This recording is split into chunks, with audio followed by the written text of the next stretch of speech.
Hey there, Taurus. Welcome to your reading for the week of September 2nd. We're going to jump right in here. You have this Observer card and this Go the Distance card. The Observer card is obviously about observing something that you want to, accomplish or do at this time. The Go the Distance card says if you see something and you want it, then you have to go for it. You really have to kind of push past that point where you would normally give up. And, this Go the Distance card is all about that. It's all about kind of pushing yourself to that point where you would normally quit on something and going just a little bit further. The funny thing is you have the Chariot, and the Chariot is very similar. The Chariot says where there's a will, there's a way. But the Chariot also kind of says, that if you push yourself just that little bit extra, then you will get what you desire in life. But, of course, it's going to require work. You're going to have to do things. You have the Fool, the Ace of Cups in the Chariot. I feel like this is you finally taking a risk on something that you love. For like months now, we've been talking about how all the readings really are connected to your heart, Taurus, and like what your heart wants or desires. And the Ace of Cups, sure, it could be love, but the Ace of Cups is, your heart or something that causes your heart to overflow or, causes a lot of emotion, like hopefully positive emotion. And you have the Ten of Cups right next to it. So I would say this is probably positive emotion. But the Fool wants you to take that risk, wants you to take that leap of faith, towards something that is truly yours. He has this white rose here, and the white rose represents pure intentions. But, on his journey, it could represent something that is pure to him, something that he, again, really wants to accomplish, but something that is uniquely his. And that, I don't know, that's like popping into my head as being important. It's like sometimes I think we do things for other people, or, we even, get jobs that we don't really want to do, or we start businesses and decide we don't want to do it, but we feel obligated to do it. And I kind of feel the Fool is asking you to drop the obligations and to do the things that, again, that your heart is really connected to. With the Ace of Cups. So the Ace of Cups can be your emotions overflowing, being very happy. And also the Ace of Cups is something that is, self-fulfilling. That cup, all it has to do is reach down into the water below it, and it can fill itself back up. So this would represent you doing something or working on something, or, working on creative projects, or even any relationships you belong to. It would represent, focusing on the things that cause you to overflow, that you could do endlessly, even through the hard work as well. It's like sometimes I think, if we don't want to do the hard work on something, then maybe we just don't really want to do it, right? And I feel this week that, this first row especially is talking all about that. It's like saying, make sure that you're doing things that you actually want to do. You have the Chariot, and the Chariot is a victory or a big win. The Chariot is all about setting yourself apart. He's got this city behind him, and he is leaving that city behind him and he's going in a new direction. A lot of people get the Chariot right now. I do think that, part of me kind of feels that, Pluto is going to officially move into Aquarius at the end of the year, which is probably, definitely one of the bigger transits that we're all going to be dealing with. Now, Pluto is considered generational. It's pretty far away. But when Pluto is in Capricorn, it's as close to the Earth as it possibly can be. Moving into Aquarius, it's starting its journey away from the Earth. Pluto has a highly elliptical orbit, so it comes very close to Earth, close, but still very far away. Comes closer, and then it's shooting out. And so I think that this Pluto in Aquarius is asking everyone to kind of like define themselves, define their own life, right? We think of Pluto and Aquarius as a collective, but as I always say, I think the one thing about Pluto and Aquarius that we all need to pay attention to is not becoming, a part of the hive mind, not all thinking the same thing, right? We have to live our own lives. And so I think that's why the Chariot comes up so much. With the Fool, you have the Eight of Wands. Yeah, it's like you're being given permission to really go for it. The Eight of Wands is quick success and, kind of accomplishing something very quickly, but it's also about, really going for it, really trying to make something happen here. With the Ace of Cups, you have the Four of Cups. The Four of Cups says that you're probably about to do something that has disappointed you before. So that could be why you're like a little bit hesitant or you're not sure. He has these three cups in front of him, but he's getting this fourth cup right here. And that fourth cup is probably like an Ace of Cups. It's probably something true. So I would start thinking more positively about whatever it is that you're working towards, because again, it's probably going to turn out much better than you think.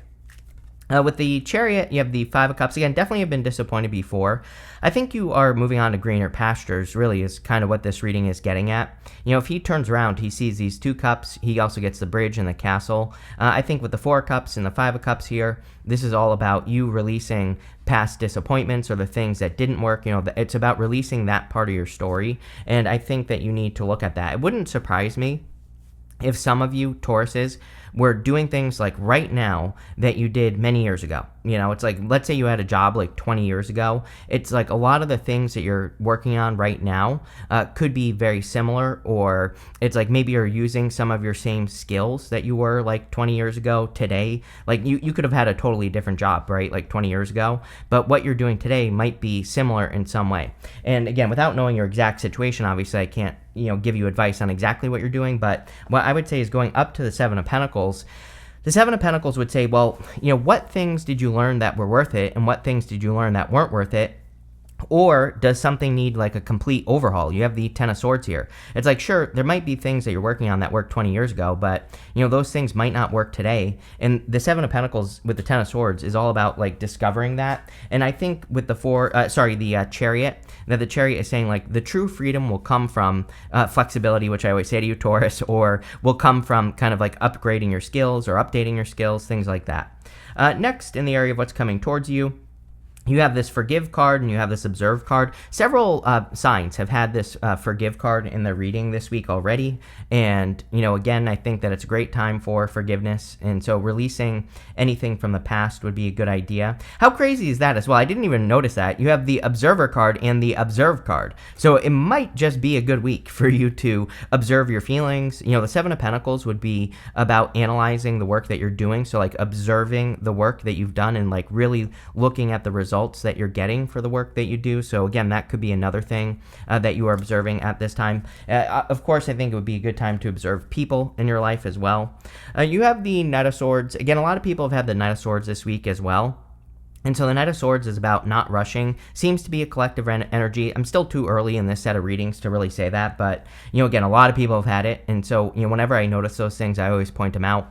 Because it could be, like a big thing that everybody is dealing with. And so the Knight of Swords says, don't rush into anything that you could be dealing with this week. Take your time. Think things through. Even you have the 2 Observe cards, which would say really look at what you're doing, like all activities, everything in every area of your life, and make sure it's worth it. The Ace of Cups, again, is about, it's not about ease. I don't think we're in an easy time. I always stress that I like nothing is going to come easily right now, right? But the Ace of Cups is about ease. You can still do hard work and something can have ease, right? Because of the result you're getting. So the Ace of Cups is all about, says that, like, yes, maybe what you're doing is hard work, but like, is there at least the flow? Are you getting energy back from what you're doing? And I feel the Knight of Swords is saying like, slow things down and pay attention to that. You have the 10 of Cups. 10 of Cups says, what makes you happy, right? The 10 of Cups is like happy home, happy family. I wouldn't really call this a love reading, although I do think love is really good for you at the end of the year here, Taurus, and you've been getting a lot of really good love readings with me. But in this reading, I feel that the 10 of Cups is more saying, what makes you happy? And if you can't answer that question, I would, kind of start experimenting, start exploring, start trying to do things that could potentially bring you joy or happiness. The other thing is, if you do already do things that bring joy and happiness into your life, the 10 of Cups wants you to do more of those things. The 10 of Cups wants you to celebrate your happiness. These people are standing in the real world, but they have those 10 cups above their heads, and they are focusing on their happiness. That's what they're doing. You have the 2 of Swords, and the 2 of Swords, like, I feel like this is not trying to force something to work that clearly isn't, is what I feel. We go Hangman to the 10 of Swords. The 10 of Swords is coming up in the good stuff, and the 10 of Swords and the good stuff would kind of represent a blessing in disguise, but this is like trying to fit the square, or not even. This is like trying to fit the star peg into the square hole, right? This is really trying to do something that isn't cutting it. And there is something in this reading about really observing, the actions you're taking, the things that you're working on. And if you're working on something that just isn't cutting it, I would completely cut it out. I think that you will see how it's a blessing in the future that you kind of removed yourself from a situation. The other thing is that you don't necessarily even have, I don't feel that you necessarily have to quit something. This could be about, maybe you're working on a project or a side hustle, something like that. That's kind of the feeling I get. And this would just say, doesn't need to be reinvented, doesn't need to, be changed, or doesn't need a complete overhaul. Maybe it does. With the Knight of Swords, you have the Six of Cups. I would definitely, literally, you cannot make this up. Just, you could watch any of the readings I've done so far, the water signs and the earth signs, and, everybody has had this, the Knight of Swords with the Six of Cups. So, even though we're past the retrograde, it's like something could be pulling on our heartstrings, or we could be thinking about something from the past. It doesn't even have to be love. It could just be, that we are thinking about the way things used to be, which I see a lot of people kind of getting stuck on that. The rules in my business used to be this, but now they've changed. And, really we need to adapt and evolve with the times. And I feel like that's what this is talking about. Of course, I would be careful of someone coming back from the past. With the Ten of Cups, you have the Three of Cups. Yeah, you're going, you have the Three of Cups twice. Three of Cups represents your community and the people in your community, and it could represent, making sure that you're getting the support of the people in your community. If you don't have a community of people who support you, this would represent finding a community of people that can support you. With the Two of Swords, yeah, again, like I said, yes, is what I feel like saying on this. I think that some of you, and I don't know, but I just kind of get that sneaking suspicion here, that gut instinct that tells me that some of you are stuck in something that is just kind of like a round and round type of thing. Wheel of Fortune is a very good card, but I think that it gets more credit than it deserves in the tarot, because the Wheel of Fortune is just life. Wheel of Fortune is your destiny, but it's your personal vision for your life, and it's how you see it. And also, the wheel is always spinning. And so, part of the Wheel of Fortune is that we have to do things to get it to spin. I don't even know what the word spiel is, but there you go. So we have to get it to spin in the right direction. And with the Wheel of Fortune here, like I said, if you're doing things that are wasting your time, then the wheel is spinning in the wrong direction. If you're doing things that are fulfilling you, that are Ace of Cupsing you, then you are going in the right direction. I feel like the Wheel of Fortune is saying, pay attention to that. Next, in the area of messages from your future self, you have the Shooting Star. It says, what you've asked is coming true. Your wish is about to manifest. And you have this card that says, choose a path. There are many paths before you, but you must only choose one. Yes, I definitely feel focus. The Chariot, he's very focused.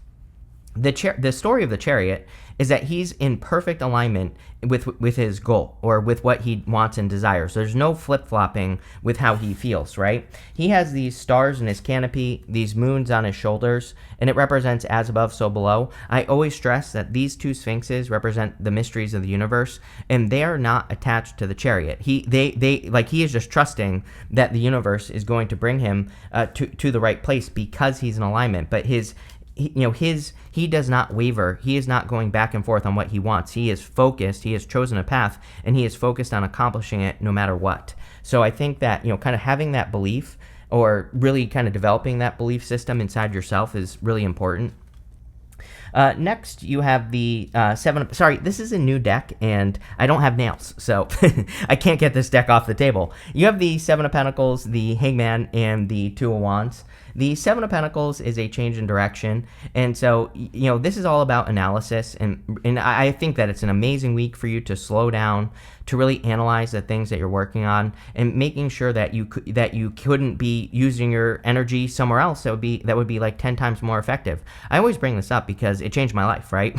I'm living proof, right? I stopped doing the things I'm not good at, and also I really started paying attention. That's how I always say, how I grew this channel, is I started doing one new thing every single day. I still do it, and I'm still growing, as you can see, right? I do one new thing every single day. I go on YouTube every single morning. I find a video about YouTube, and, I've kind of run out of videos now, right? Because I've been doing it for so long. So now, I watch videos about storytelling. I'll watch something about tarot, right? I'm always learning new things about tarot, or, the way to read, or astrology, or whatever, right? I learn one new thing, I implement it, but more importantly, I track it. I pay attention to every single little thing that I'm upgrading or doing, and I know what works and I know what doesn't, right? And it sounds like a little overwhelming, but I have major ADD, and if I can do it, you can do it. Trust me, right? So again, I pay attention to every little thing. You don't have to be as crazy as I am. I'm a big fan. I always say, I'm sure I've said this to you before, Taurus, that, I think, the way I started was 90 days. Like I would test something for 90 days.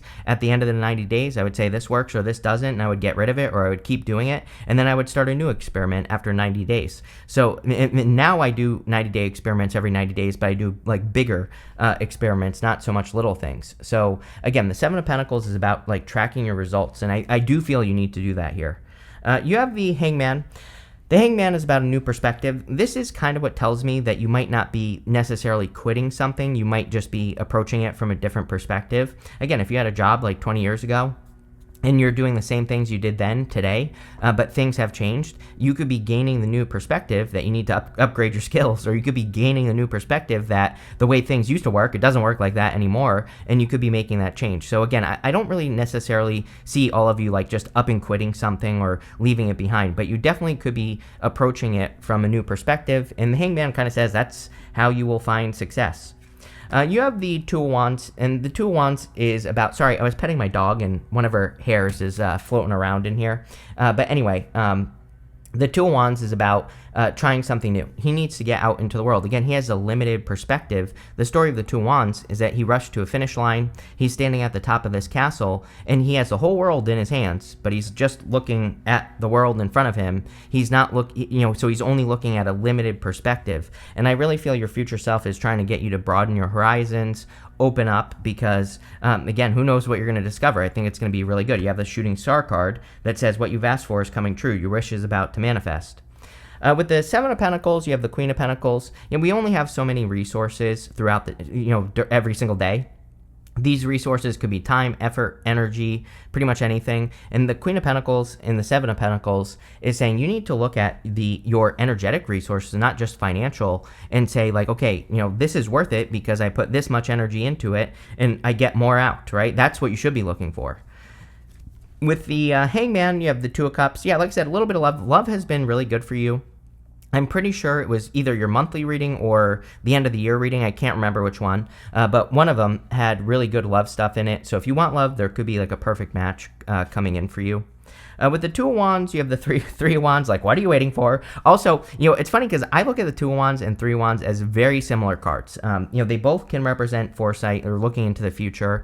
They both can represent taking the lead or needing to take the lead in your life. The Three of Wands is a little bit more about expansion, but it is also about getting out on those boats, going on an adventure, and exploring the world. So I think that you don't literally have to explore the world, but just exploring new ideas or new ways of doing things is going to probably change everything. You have this moon goddess that says higher power. This is coming up in the area of the good stuff, and you can't make this up. You have this moonlit card that says embrace uncertainty. The whole entire reading says basically embrace uncertainty. Like do things that you've never done before. The go the distance card. You have to push yourself to that point where you would normally give up. But I find that usually people give up before they're going to be successful because they just don't know what to do. And this says, well, learn about it. Go through it and, go through it to get to it or whatever they say. I don't know. There's some sort of saying, isn't there? Like go through it to something. I don't know. Someone will know what I'm talking about in the comments. And I will, I'll pin that comment. But, like I said, I think you have to go through it to get to where you're going. You have the Ten of Swords, the Three of Cups, and the Nine of Wands. I feel like there's some sort of blessing in disguise coming in for you, probably after an ending. So if something has ended or is ending, wouldn't even worry about it. I feel that, this is basically saying that there's a blessing coming in for you. You have the Three of Cups. This is like your trusted advisors, right? Like having the people that you really trust in your life that can help support you or provide you with answers. I would look at results. I'm a big fan. I think there's a lot of truth in the astrology right now. And I also think there's a lot of stuff that's encouraging people to find other people who have results, basically. So don't like just take people at their word, right? Like look at the evidence. And this goes for everything: love, money, business, spirituality, everything. And, I always say like, I don't listen to anyone unless I would trade places with them. I think that is kind of like that should be a golden rule. Like, when I take advice from a person, I say to myself, like, would I want to have the same experiences as this person. Now, nobody's perfect. So, of course they might have things wrong. But if I'm taking business advice from a person, for example, it's like, what does their business life look like? Is it good? Do they get good results, or are they a failure, right? Same thing with love. It's like, would I take advice from a person who's been divorced 20 times? Probably not, right? And it doesn't mean they're a bad person, but it just means that probably maybe they don't have good advice. Now, the other thing I would say is, again, if someone is divorced 20 times and they want to tell you how to, what to look out for, or how to avoid, divorce or something like that, then maybe I would take that advice because they've been through it like 20 times, right? So again, it's all about context with the Three of Cups. You have the Nine of Wands. The Nine of Wands says don't give up, keep pushing, but it's coming up in the good stuff. And this is my card of experimentation. I always say with the Nine of Cups, it's my card of throwing stuff at the wall and seeing what sticks. With the Ten of Swords, you have the Four of Wands. Again, some of you are definitely finding love. Again, one of those readings I just did was really good for love. And, kind of the funny thing is that you have the Two of Swords, the Wheel of Fortune, which would kind of be like repeating a cycle. But what I would say is I'm wondering if you are seeing love from a different perspective with the Hangman here. I'm wondering that if some of you have kind of sworn off love, or maybe you've said that you're never going to have love again. But, again, don't be surprised. And I'm pretty sure it was the end of the year reading. Like, don't be surprised if between now and the end of the year, you kind of discover a new perspective on love. Like, maybe you meet a person who's very different, or, maybe you meet a person where it's kind of like a different relationship where you're like together but separate or something like that. You never know. You might discover something new. With the Three of Cups, you have the World. Yeah, the whole entire reading is basically saying open up to the world. Very good reading. I like this, if you can't tell. With the Nine of Wands, you have the Ten of Swords. This would be saying that, trying something again would be a blessing, or, could be a blessing. Again, Ten of Swords really represents a blessing in disguise. It says you have reached rock bottom in some area of your life, but he's making a symbol with his hand that is the same symbol that the Hierophant is making on his card, and it just represents a blessing in disguise. You have this Riches card. I think you have the opportunity to create a lot of abundance. As I always say, like, I don't think anything is easy right now. I make that very clear in my readings, although some people don't get it for whatever reason. But it's like, no, sorry, yes, you cannot do the same thing you've been doing for the past 20 years. Yes, you're going to have to learn. Yes, it's going to be hard. And yes, you're going to have to put the work in. But I promise you, at the end of it, it will feel really good, right? They say easy come, easy go. So nothing comes easily, but I do think you could create a lot of abundance if you put the work in. You have this speculation card. Some of you might have your eye on a person and you are speculating whether or not this person would be interested in you. So there you go. You have this exaltation card. This is the Moon in Taurus, this card. And, this card kind of represents receiving blessings from the universe, or it can say that the universe is blessing you, which, again, what did this card say? It said, shooting star, what you've asked for is coming true. So there you go. You have this fulfillment card. This is a Sagittarius card, Saturn and Sagittarius. How funny is that? Again, the whole entire reading is saying, go on the adventure, or, go explore new ideas, new things, and that's where your fulfillment will come from. And finally, you have this acquisition card, Sun in Taurus, right here. So we have a lot of Taurus energy coming up in these clarifying cards. But this card is like my fancy couple card for obvious reasons. There's like a super fancy couple right at the front here. So if you're looking for love, could be love. But this is one heck of a reading. I love this for you, Taurus. So thank you for being here, and definitely enjoy your week.